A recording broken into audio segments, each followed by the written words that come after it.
Afternoon, Sue. Hi, Peter.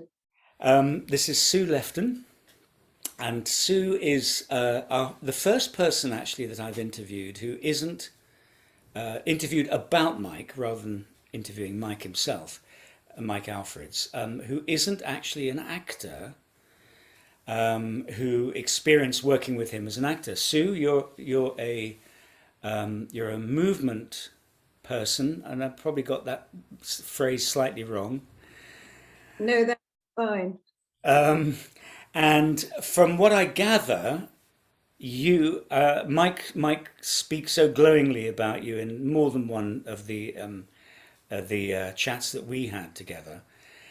And from what I gather, you did do quite a lot of work with him, and one of the things that we'll be exploring is the work that you did with him, but also in a kind of more general way, why your input into the work was of any value whatsoever, if it was. Why Mike seemed to love working with movement people, and um, and what you felt about working with him. So can we kind of go right back to the beginning? Were you there working with Mike, sort of like in the early days of shared experience, for instance? No, I wasn't actually. I linked up with Mike quite a bit later on. My very close colleague, Jane Gibson, worked with him at the beginning, and I came into the picture around just before he went to the National. Right. So was it the company called Method and Madness? Were you Yeah, involved in that? yes, some of it, yeah. And can you remember the first piece that you worked on with him? Yeah, it was a Risante. A Risante was I think he was a 16th century Italian writer, sort of rustic satires. So it had a lot of commedia quality in it, and it had a lot of, yeah, it was very physical. And I remember he asked me to do some dance with him, not that he would necessarily use the dance in the show, but to give them a physicality, a feeling of what these people who were kind of quite earthy people actually were doing at that time. And I just did a bit of research because I've got a lot of knowledge about dance through sort of periods, European dance mainly, which obviously at the moment is a little bit contentious. But I did some work, and I suppose what I could say my claim to fame is that I am able to make choices, very simple choices, so the actors don't have to get caught up in a sort of dance state. If Mm. you're a dancer, you're a totally different person from an actor. It's Mm. there's a big divide. And actors' movement needs to be, well, obviously, the characters dancing. And that person has various body shapes and various attitudes and various ages of choice. And therefore, it has to be simple so they can live while they're dancing and they're not intensely looking at their feet or concentrating on the steps and losing the situation that Mm. they're in with their partners and the rest of the ensemble. So I was able to do that. And also, I suppose, because I've worked with actors for so many years, I was able to introduce it in a way that was simple. And Mike has been very nice about it. And he said, oh, what was fantastic is we were dancing before we knew we were dancing. We did steps before we even realized we weren't just walking. So that was a sort of nice sort of way of putting it. And I very much felt with Mike that he got it. He understood the difference, which is so rare in the theatre, because the knowledge of movement and dance in the theatre is far less. There's far less knowledge than places like Russia and Eastern European countries, and I suppose the East and all that, because we've got the word, we've been cursed with Shakespeare, and it's all to do with the word. And so we haven't developed a way of speaking about movement in the theatre at all. And there is still a confusion between people working in theatre who are dancers, who do not have the language to speak to an actor, and where the actors are then are tipped out of their acting space into another space. So it's a difficult one. And so I mean, right at the beginning, it's worth saying that throughout all the talks with Mike, his emphasis on the body as a vehicle of communication, and of course, you know, both of us have said the problem that we sometimes have is that when we talk about the body, we also imagine that the voice is a different thing, but of course the voice is part of our body. And you know, that's something that we've discussed quite a lot. But the joy that he gets, number one, out of dance, number two, out of physical transformation of one shape or another, and the idea that the theatre is the space in which you can have an actor transforming themselves in a way that they simply would not have imagined they could do. So going back to your Rosanti, I know Mike talked about it in quite a lot of detail, and he said, you know, that earthy kind of working class physicality that was required. Did you, through the dance, they got a feel of what, of the culture that they were emerging from as characters? If you think that in any society, architecture, the nature of art, and also the nature of the bodies, your body is different. Before the advent of the piston engine, which got us onto trains and traveling, the fastest thing was a galloping horse. And if you think about the difference in the world between that and the modern world, there must be such a difference in the bodies, such a difference in the eyes and the way one gazes at things, sees things. And the sort of irony about my relationship with Mike and work is that actually Mike needs far less input from me than any other director I've ever worked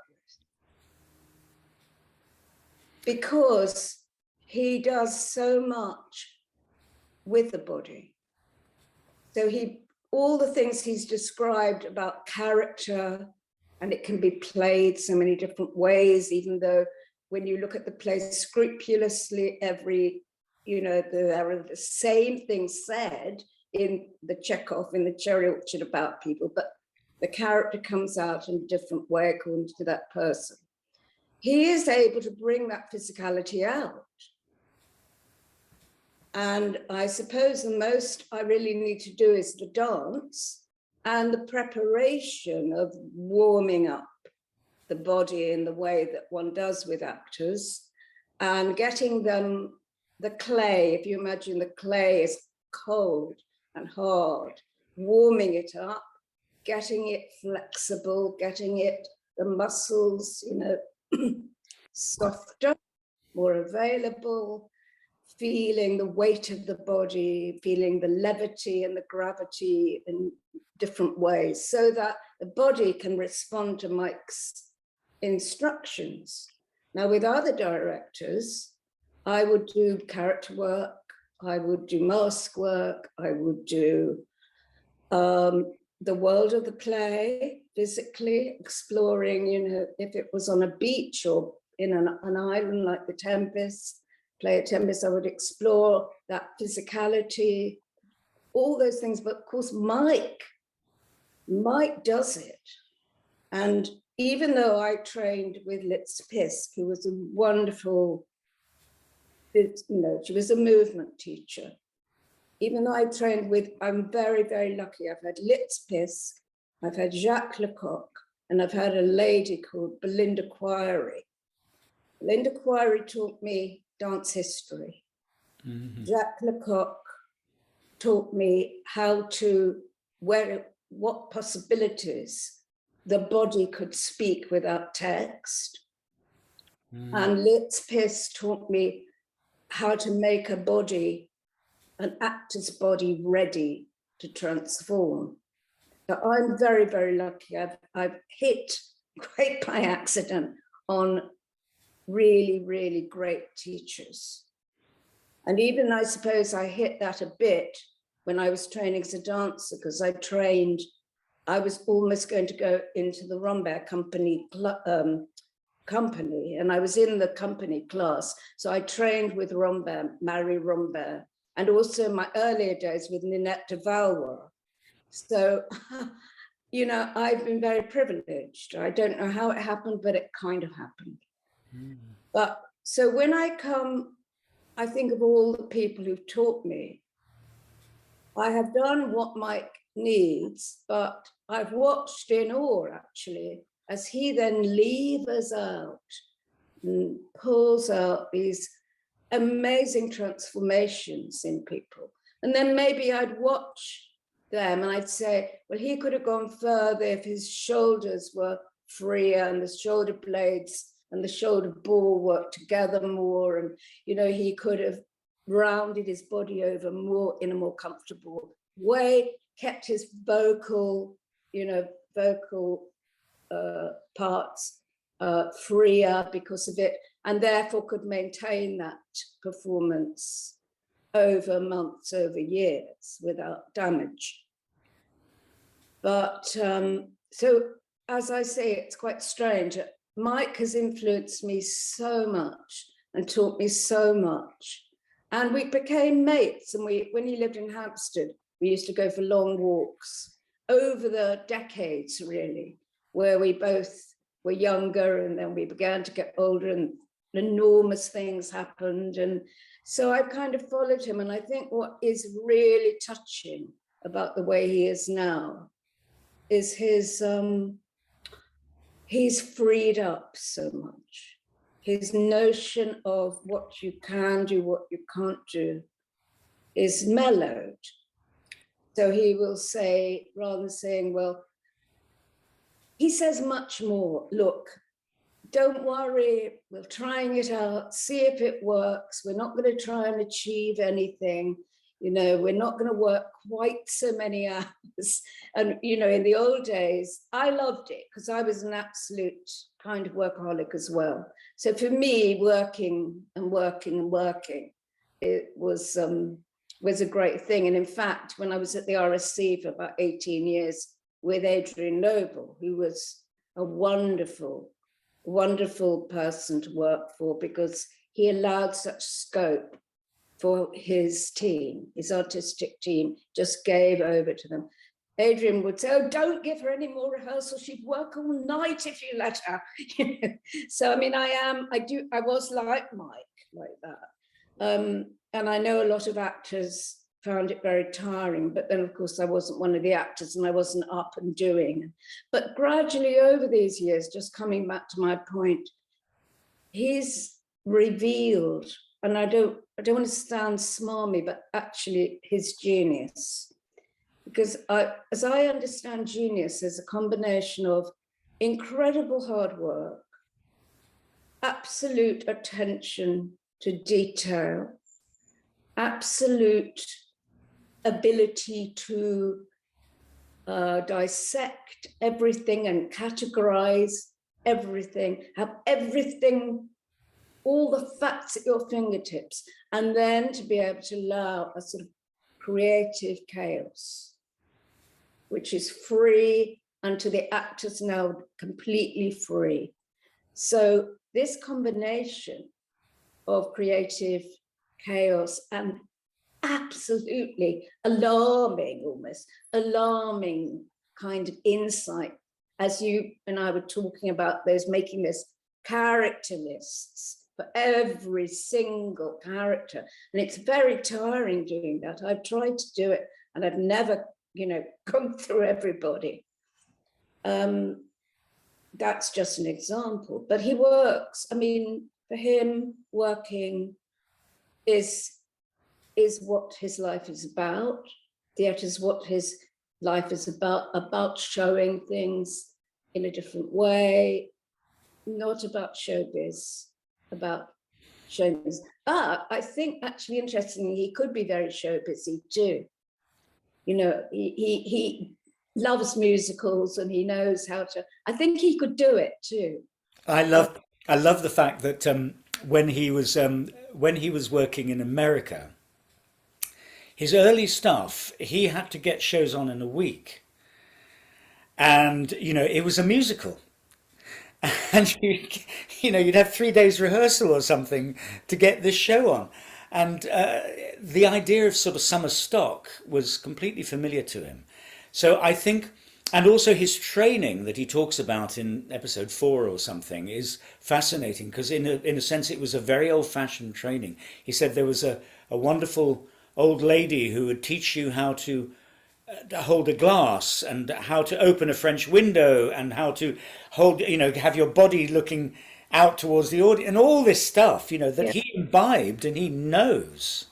And he didn't poo-poo it. I No. think he kind of embraced everything. Yeah.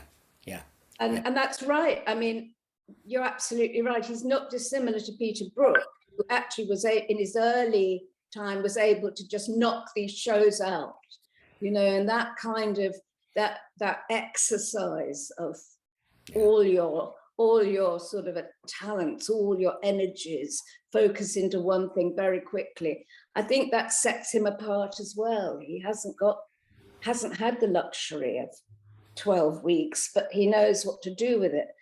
And I have worked with a wonderful director who shall remain nameless, but I dare say people who know him will know who I'm referring to, who said, "What am I going to do with 4 weeks rehearsal?" The actors just have to learn their lines and, Get on the page and Yes, no, that's amazing. I mean, but what you've done though is you've interestingly articulated something that I think has been a sort of paradox that I've kind of explored a little bit with the actors, is the combination of a kind of unbelievable thoroughness of approach to the work, because it isn't just the character list, it's the breaking it into units and then into subunits and putting headlines into everything. But this is way before you, which he then gives to the cast before they even start rehearsals, and also. Actually, one of the last videos is about a rehearsal process. He talks about his rehearsal process, and a lot of it is very, very organized. You will spend a bit of time, you'll spend some time on the world, you'll spend time on the text, you'll spend time on character, you'll have these different strands all going. And gradually they start to feed into each other. But his rehearsals are very organized.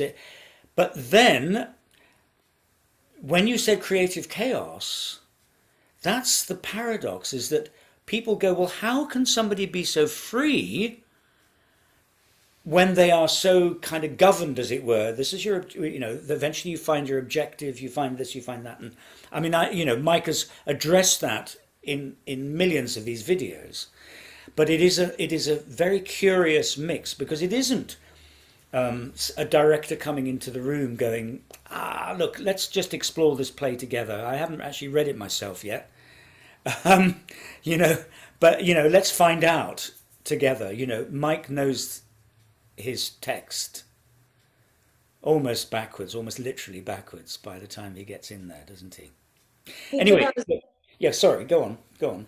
No, I was just remembering watching him do a workshop with a group of older actors and asking them to read a piece of text he'd found from a novel. And his observations were so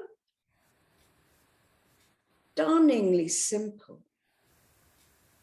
So simple that nobody could discuss anything about them, because there was absolutely no question that he could build everything rung by rung by rung. One step, then take another step. There's never a leap, there's never anything. And that sort of brain is the analysis, and then the ability to work with actors and say these things. They love to hear it because they got it immediately. And that kind of ability to speak so simply is really baffling. It's wonderful because it doesn't open up discussion, it opens up doing. Because they can take that little step, which transforms from I was there and from not really listening and thinking about lunch to being absolutely grabbed by that tiny thing he said. And then he can take that extra little step and you go, I'm grabbed even more. And so for people, older actors who've been doing this over years, acting, I mean, over years, but not working with someone like him, I think the word these days is forensic. They were blown away because they'd always been asked to do things that were in a non-literal way. Can you be a bit more, can you feel a bit more life and soul of the party here? But that doesn't actually help an actor, because it's talking about, can you produce this effect? Whereas Mike would say, can you see that that word is repeated? So it's slightly, you'll get a clarity, just a clarity. So, I mean, he's very rare because of his combinations of abilities. Sue, just to be really practical here, so this is your first production. What was the writer's name? Rosanti. I think it was a nickname. It was a nickname of somebody, Leonardo Biolco or something. He was known as a bit of a lad. He was very rude. He wasn't meant to, I don't think he was meant to be performed in polite society. It was very earthy and quite very sexy language. And I worked with that, and I worked on their basic bodies, as I say, not the characters. I would in another with a different sort of director. And we did a lot of different dances. And they brought those in. I didn't have to choreograph it. They just brought them in when they felt like it. Were you, was he employing you full time all the day, every day, or were you coming in? That's a very good question. I think he wanted me there much more than most directors, because he wasn't after a product. He was after me working as a process. So if I've been there, so I think he wanted me in, and he got me in, and he covered me financially very, very sensitively. That I didn't have to be, but I could put these hours in. So I would spend, if I did something and worked in the morning, I would then be there for the afternoon, and then maybe, so I was kind of there every day. So I got the mood and the feel of the place. Whereas, I mean, Adrian Noble used to have me in the rehearsal room every single day, but then that wasn't, he didn't have to raise the finances for that company. I mean, Mike did all that as well. Yeah. He made his own company. Obviously, he had good staff, but not initially, had people. So I was there much more because he knew it was a process, and because it was so enriching for me, I wanted to be there. as long as I could earn enough around the place, I just went there. You know, I went to the rehearsal room whenever I could, and he was pleased I was there. So that, you know, it's not a product for him, it's a piece of life. It's to do with life. And Mike said that he would quite often join in the warm-ups and stuff, just to get a feel of what was kind of going on. And you know, we've discussed his fitness regimes nowadays, and you know, he's much fitter now. Incredible. All the Incredible. parties he does and all that. But I don't think he was necessarily, you know, a body person in the sense that his own body was not necessarily his temple, as it were. He wasn't a born ballet dancer, let's put it that way. But I think he's always walked a lot, and he's always done Pilates. He's always wanted to be very strong in the center of his body. But no, I mean, he's not a kind of an actor. He's not really an actor who can use his body transformatively all the time. Yeah. But he can demonstrate things quite well, you know, when he's talking about them. Yeah, absolutely. I've seen that. So in terms of chronology, did you do a whole load of stuff with Method and Madness, and did you go to the National with him? Or yeah, I was at the National with him. Can you talk about that a little bit, because that's a subject that has been a big issue with my interviews with Mike, and then of course I've interviewed Sean, who worked with him at the National, and I've interviewed Mark Rylance, who worked with him. So it'd be really interesting to hear your perspective, your honest perspective on what that time was like. Well, I think the first thing I did, of course, was Cherry Orchard with him, with Ian McKellen and Sheila Hancock and lots of other wonderful actors. And that was, for me, having spent quite a lot of time at the National in my early working days as a movement director, and then RSC, where people like Ian McKellen and Sheila Hancock of that ilk would not be directed, really. They'd be giving what they felt they needed to give, although they were these sorts of people always very respectful of the director, I think, because they are, how can I put it? They are natural leaders of people. That's why they've got, I don't think an actor becomes a leading actor unless they've been the sort of person who remembered to buy a birthday cake for the new stage manager or assistant stage. You know, there's a kind of quality in people who are able to hold such a big, long-lasting position in the theatre that is far more items that they need within their being than just being very good actors. So coming back to Cherry Orchard, that was an enormous success. But he put every single one of them through the entire thing. And for me, as I was saying, because I'm so used to seeing, you know, these starry actors rehearsing and really enjoying it, but, you know, not being, now listen, what was that? What did your character say about that person in that scene? And playing and being playful. And it was interesting, actually, that the most talented of them were the most playful and the most childlike. And I remember there was a whole area of rehearsal about money, because of course the Cherry Orchard is a lot about money, losing money, sinking in the world and rising, bourgeoisie and all that. And he gave them all, I think, a sort of, I think point of concentration. Yeah, and they had to use their money, they needed sort of an hour where they had to, as their character, do different things with this piece of money, which was just a note, like a, you know, a valuable note, like, you know, a £50 note or something.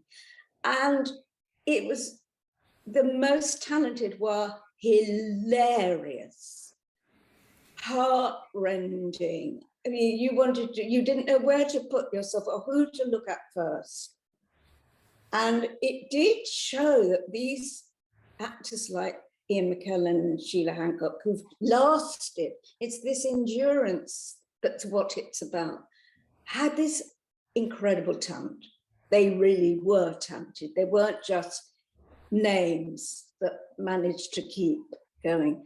And it was enchanting. And I don't know, taken aback at first, but they knew, they'd heard all about it, and they were going to be, doing things that they'd never done before. But on the whole, I think it was a really cheery, happy, and very moving time, that rehearsal time.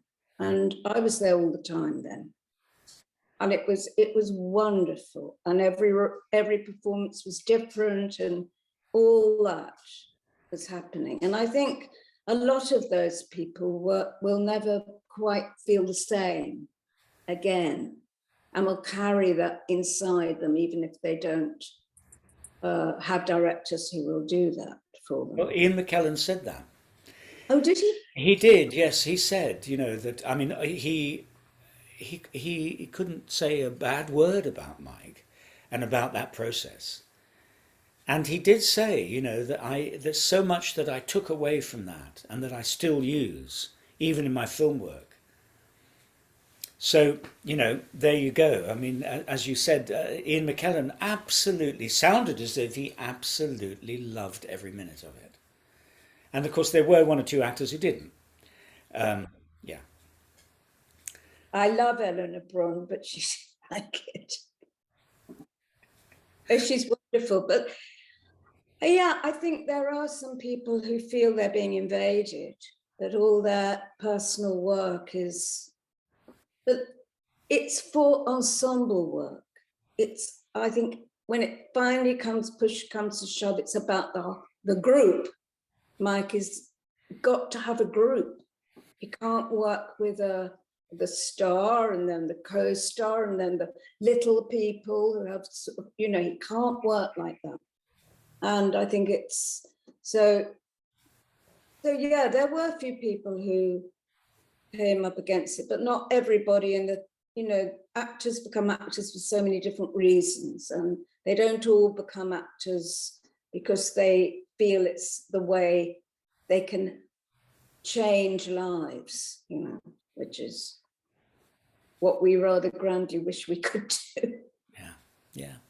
Or show that you can transform yourself, which gives people a kind of sense, well, yes, but then we can understand other people through the fact that we are able to empathize and imaginatively connect with somebody who isn't us. And both as an audience and an actor, that's what is going on, isn't it? We're sort of... Well, you put it so well. I think it's so amazing to think that somebody left alone in a way in the audience. I mean, obviously you're not alone, but got the space, I suppose, to empathize with someone they wouldn't normally meet, someone they would normally not see. They can suddenly become, yes. So that's a very, very important aspect of this kind of work. Yeah. Or they would never see it because it would be from a culture that was so alien to them that you wouldn't imagine that they could connect to that. And I mean, I don't know if you worked on Black Dahlia. Did you work on Black Dahlia? No, I didn't. No. Because that seems an example of where the James Elroy language is so completely different from anything that we would know as Brits. And so the consequence of that was a kind of whole different physicality that he brought to it. Just to go back to the National, though. So did you work on the other two, on Countrymania and also The Wandering Jew? So that was, were you there for the whole season, for all of those? Yeah. And those two, I saw both of them. Did you? But you know, when I went in to see the Countrymania, there was 7 people in the audience. You know, it was tough. I would have thought it was really tough for the actors not to have Yeah, that kind of audience there. What was yeah. your feelings? How was your experience of those two? Were they much more complex? I think they were probably not at all commercial. They were not they should have been populist, but The Wandering Jew was quite convoluted. I mean, I rather loved The Wandering Jew, but it's a very convoluted story. It's not actually even really about the Wandering Jew. And then you have a lot of complex religious things coming in. And I think it was probably people just couldn't grab it. They just couldn't grab it. And it was very, very long. And I think it was on 2 nights, which exacerbated the emptiness, if you see what I mean. It just didn't take off. It was actually very, very interesting, but it took me quite a long time to get into it. When I did, it was because I was so familiar with it by that time. But I think it's like hearing, I suppose, classical music when you're not used to it. It doesn't land anywhere within you or chime within you. So I think that was a little bit awkward in terms of audience, although, as I say, I thought it was rather wonderful. And then there were the Marivaux plays. Goldoni. Oh, It was Goldoni Countrymania. oh right. Yeah, Marivaux was at the Lyric. I worked on the Marivaux. It Yeah, wasn't the Marivaux. It's a long time ago now. I don't remember much about that. yeah. That was 3 plays, I think, Oh yeah. I put into one evening, and my memory of it was that it was very long. I mean, it was, wonderfully done. There was Mark, there was Sean, there was Nick Dunning, Yeah. Philip Voss, Yeah. Wonderful. various other people, and a small cast though. I seem to remember it was quite a small cast. Um, okay, I so think, just to say, I think you probably sort of hit something on the head is the length. The length is not suitable because people who come to the National, I think, come from out of London to see it, and they want to get home, and nothing like that length, I don't think, had ever been done there before. So it might have been, oh, we can't see that, it ends after our last train or something. yeah, It was just unfortunate. yeah, It was very unfortunate for Mike that it happened after his wonderful success of the Cherry Orchard, yeah, that he didn't, but these things happen. yeah, yeah. And I mean, they're learning curves for everybody, aren't they? And Mike, A particularly difficult learning curve, I think, if you're given your company at the National and you don't quite choose the right material yeah, to make it work. But then Mike doesn't think like that. No. yeah, yeah. There's, it doesn't sound as though he's territorial, in the sense that he obviously gave you a lot of space to do showed you a lot of respect and gave you a lot of space to do what you felt needed to be done. Am I right? He didn't micromanage me at all. He just let me do my thing, and I learned, and I got so much confidence from pleasing his company and pleasing him, because I knew they were so, exacting. And I think I had a huge change in me of realizing that I was speaking from an actor's point of view, that I was quite unusual in that way. There weren't many people around like that. And his approbation gave me a sort of much more solid feeling about myself, because it was a peculiar area. This movement for actors thing hasn't been used that much in this country. It's been used in other countries over the years, but it's not really, as I said at the beginning, in a rather moany way. It hasn't quite been recognised yet. You still feel that it hasn't? Yeah. Oh, yeah, more and more, actually, more and more. I mean, presumably it is kind of increasing. I mean, you know, you will see a movement person linked to a load of productions nowadays, especially in the big buildings. The thing is, there's a difference between people who have explored dance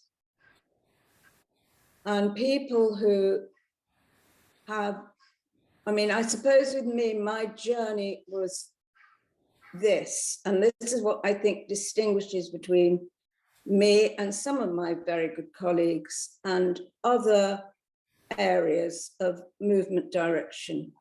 Very often it comes from dance, or it comes from an interest in some physical activity, which is then developed. And then, of course, it's wonderful to be part of the theatre and be creative.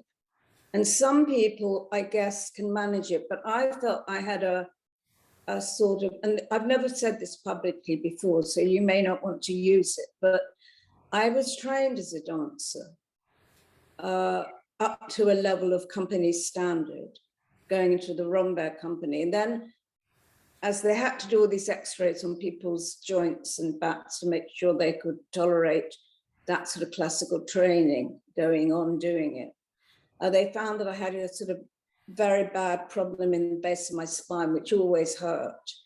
And at that time, they couldn't operate. They could now, but they couldn't operate. It's a name like spondylolisthesis or something like that. It means a vertebrae. One of my vertebrae in my center of my back is there, and that one's balancing on the end.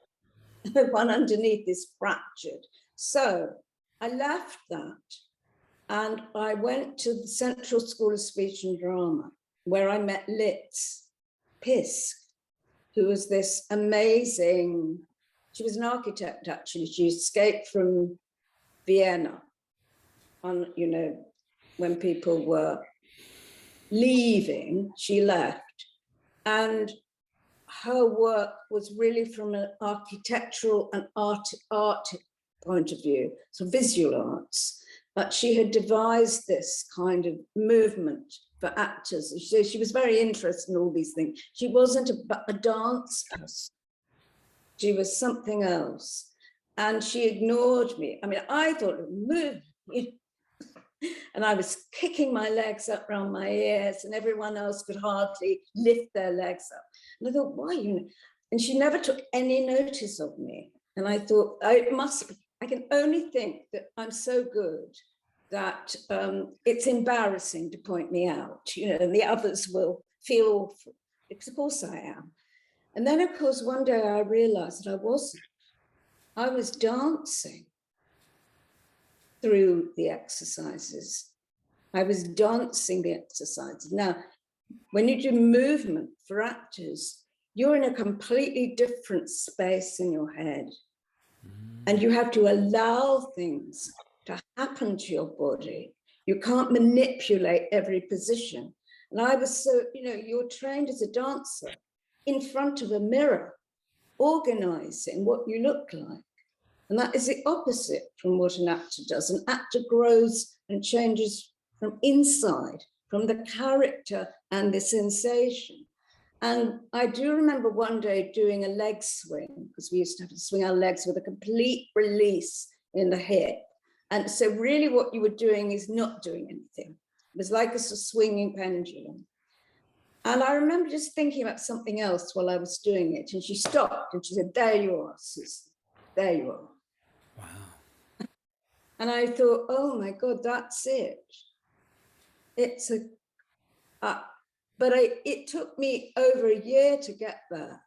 And it was quite a moment for me, really, because I so identified with her. in so many ways, and being Jewish, and there were very few Jewish teachers and almost no Jewish actors around in the drama schools at all then. So there was an identity. I didn't even know she was Jewish, but I had this incredible feeling about her. And then she got me in to teach later at Central. And I don't know why I said all that. Oh yeah, you were talking to me about more knowledge and more movement people. Yeah, as I say, that is the reason I feel I crossed over from dance to acting, and there is a massive wall, like the Berlin Wall there. You have to make that change. Yeah, yeah. Now, there are good movement people around, but there are a lot of people who are dancers and don't begin to know about the actor's mind. Yeah, yeah, yeah. So when did you stop? What was your last production for Mike? A long time ago, actually. I think it was after I think I did some things after the National, and to be honest, Peter, I can't remember what they were now, because it was a long time ago. But we always kept very close. I think Mike began not to need somebody there. I think he began to work on his own because he recognized that he'd found his way. And I'm not sure about that, might not be accurate. And I'm not sure even how much he works with voice people now. You know, in the early days, but he might have found his way through that. Yeah. Well, of course, he's done a lot of work recently in drama schools, and so he would have had people coming in from the different departments and all that. Yeah. That's true. Yeah. Sue, you've been wonderfully articulate. I think we're going to bring this to an end. It's been fantastic listening to you talking about this, your insights, and I mean, you know, I'm constantly looking for something negative somebody could say about Mike, you know, and you know, I've heard one or two things. I think some actors really, really, really struggled with him, with the way he worked. Yeah. And I witnessed that because I assisted him in one production, and I witnessed a couple of actors who were miserable. You know, but I think, you know, actors can be miserable in all kinds of contexts, can't they? Of course. We can all be miserable about certain things, and okay. I mean, actors have it's a very difficult life. Yeah. Yeah. Yes, because you've got to have this balance, and I think Sian talked interestingly about this. She's a balance between having enough confidence in yourself so that you don't get destroyed, but a freedom and a childlikeness that you talked about with the National that allows you to experiment, but the danger is, I think, with somebody like Mike is approbation, you know, if you're trying to please him all the time. Yeah. That can become tricky because then you're second guessing. Yeah, absolutely. You can't do that. You've got to, yes, if you get into that bind, you have to be the sort of person who doesn't mind playing with things, playful and laughing and recognizing that has a place in creativity. Whereas I think there are some actors who are very guarded and they need their privacy and they don't want to be playful about it. They just want to do their work in their way. Yeah. There's nothing wrong with that, really. It's just not the way Mike can allow. He can't work. He's got to have everybody working his way, I suppose, is what you have to say. Yeah. Yeah. Thank you, Sue. It's been a real pleasure. Thank you. I've really, really enjoyed it. Thank you for watching, and I hope you enjoyed that chat. And if you did, would you press the like button and also the subscribe button, that would be great. And if you wanted to be given alerts to when the next one is happening, just press the bell button. If you want to put any comments or any questions underneath here, underneath the video, please do. And at some point I will re-interview Mike, as it were, and put some of these questions to him. So I look forward to seeing you again soon. Thank you.